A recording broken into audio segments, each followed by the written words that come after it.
Everyone, welcome to the show. I have an update for you about a case that you guys are going to remember. This is a case about Solomon Pena.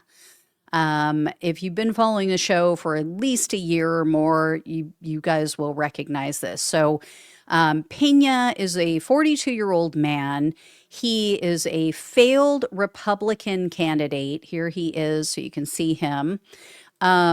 He ran for a seat in the New Mexico State House, so not for U.S. Senate or U.S. Congress, but for the state house in the state of New Mexico in the 2022 midterms.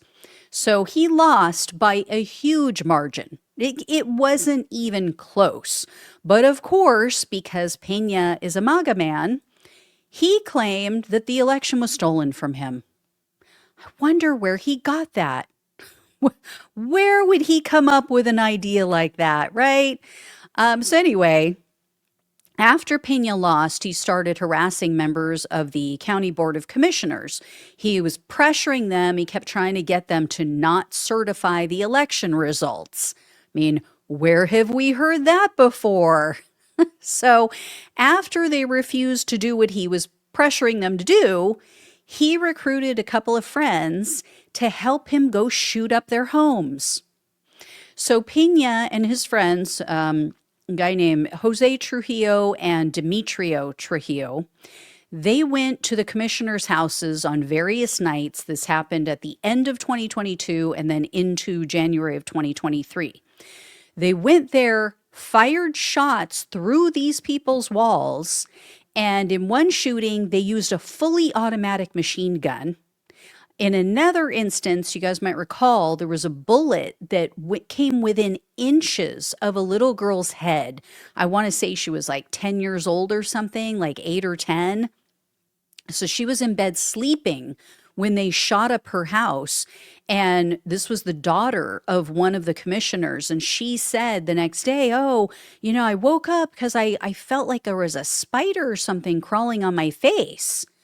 Well, the next morning, they went and looked in her bed and they found drywall.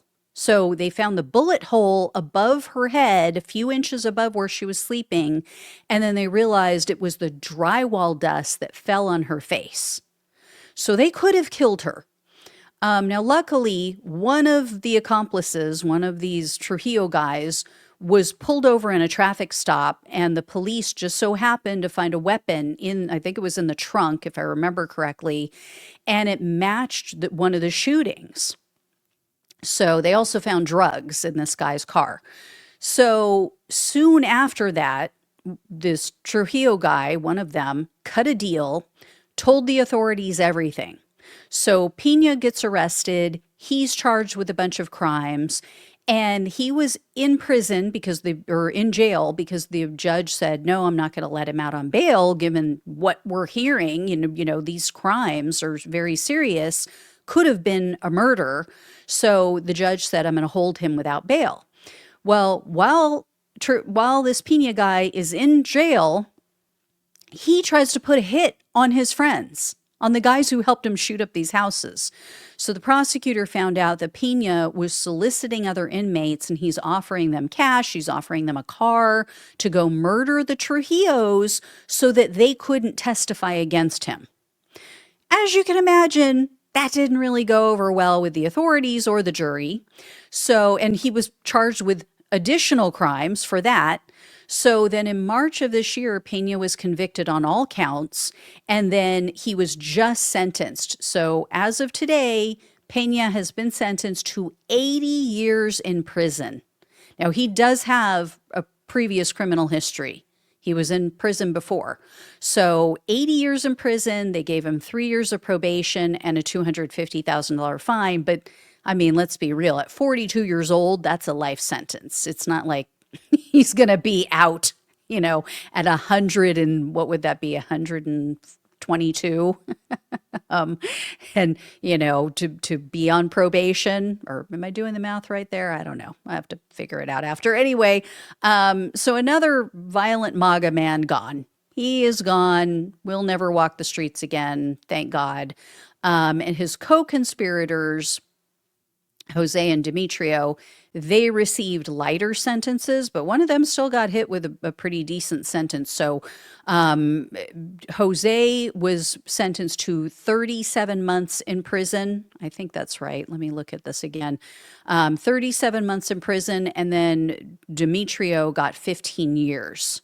So, and for anyone who didn't catch the story initially, Demetrio, or it was the other way around. So Demetrio is the father, and then Jose is the son. So the father received just over 3 years. The son got 15 years.